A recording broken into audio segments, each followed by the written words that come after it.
Hey guys, this is video 14.5. We're going to learn all about table J and spontaneous reactions here. This is not super difficult, and it's not something you have to really memorize, okay? You just have to know how to apply it and know where to look. So on the Regents, there will be a question or two for sure that they will ask you to use table J. They may not even say that you need to use table J in a problem though. Okay, so anytime it's talking about a reaction, whether it's spontaneous or not, that's table J. Okay, so remember, I would encourage you guys to write this down in your actual reference table,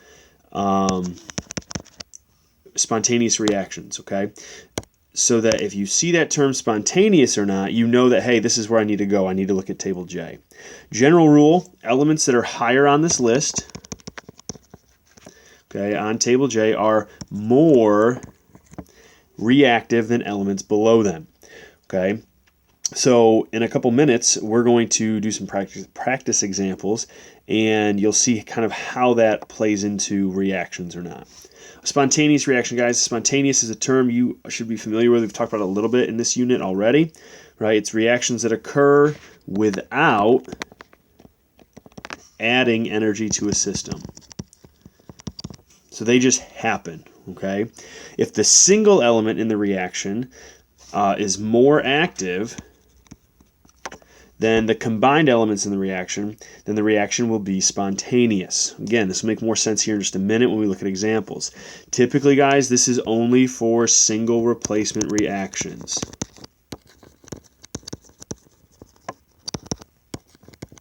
All right, that's really where the only spot where we're going to use this table is with single replacement reactions. A non-spontaneous reaction is a reaction that will not, keyword there, not occur unless energy is added to the system.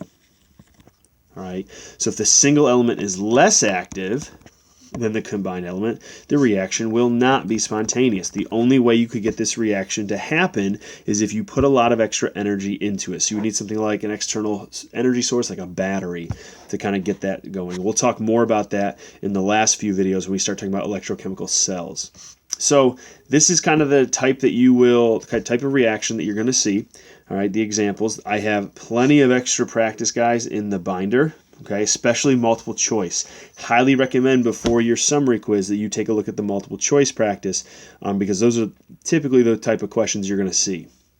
So what you're going to do here, okay, and I'm going to go through all of these with you, and this is something, remember, you're going to check with on your lab. So you had 9 reactions that you guys did last week in lab, and you're going to check to make sure that what you saw as a reaction was actually a reaction. And if you weren't sure about it, or you said, hey, there wasn't a reaction that took place, you're going to go look at table J. Did it actually take place or not? So here we go, single replacement reaction. Zinc is by itself, so think to yourself, okay? Notice there's a list for metals and a list for nonmetals. The single element is going to replace the element that it's like, i.e., metals will replace metals,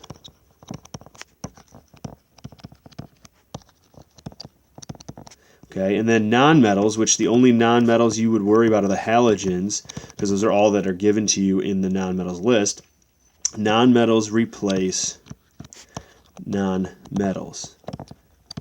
Okay, and that should be kind of straightforward and obvious to us, but I just want to make sure we have it down, that we are thinking about that, so it's not like, well, which one does it replace or not? Okay, so zinc is going to replace lead, right, because they're both metals. So what I need to do is I need to find both elements on my list. Zinc is here, lead is down here. So remember, spontaneous reaction. When you're given a question like this, the only way you'll write a reaction products is if it's spontaneous. If it's not spontaneous, you're not going to write it. You'll just write no reaction would happen. Okay, so is zinc more active? In order for this element to come in and kick out its like element, it has to be more active.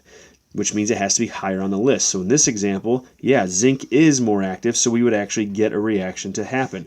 Zinc is going to replace lead to make zinc chloride. So ZnCl2. Remember, when you write products, guys, you've got to go back and think about their charges that they form. Now, we've been doing a lot with oxidation numbers, so you can assume that it's going to be the charge, its most common oxidation state charge. And good thing is it's going to be mostly metals that you're looking at. So if it's a transition metal with more than one charge, more than one oxidation state, go with the top number, unless they specify. So ZnCl, that's how I do my crisscross method. Okay, so that's how I get ZnCl2, and then lead would be by itself because it's been kicked out.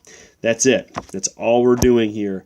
So it's kind of a review of reaction prediction that we've done quite a bit throughout the year, and just using Table J to make sure that it's actually happening or not.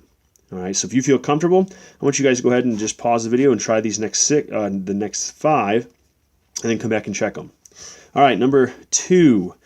So I have zinc by itself again. Now it's trying to kick out barium. So when I look on this list, barium is way up here. All right, barium is higher. So will zinc actually come in and kick out barium? No, because zinc is not as active. The only way this reaction would happen is if we put extra energy into the system. All right, so all we would do here is we would just say no reaction. Barium is more active, so it's going to stay with oxygen. It's not going to get kicked out. All right. Example number 3, calcium and chromium. Those are the 2 I'm looking for. So I have calcium right here. Chromium is below it, so this reaction will occur. So Ca only has 2+ charge, so it's CaF2 plus chromium. All right. All right, I'm going to go move a little bit quicker through these last 3. All right, manganese is right here, and nickel is right here. So this one would happen as well. We would get Mn, again, use the first oxidation number, MnS plus Ni. All right, the next one, iron is trying to kick out magnesium. That would not happen because iron is less active, so no reaction. And then the last one, we've got cobalt, which is right here. And we've got lead, which is below it. So this one will actually happen as well. CoCl2 plus Pb. All right. So that's pretty much it, guys, with Table J. Go back now and then finish. You can start finishing toward working out your lab. Double check every reaction to make sure that you have the right results, because remember, you're going to be graded for accuracy on those half reactions. All right. Until next time, I'll see you later.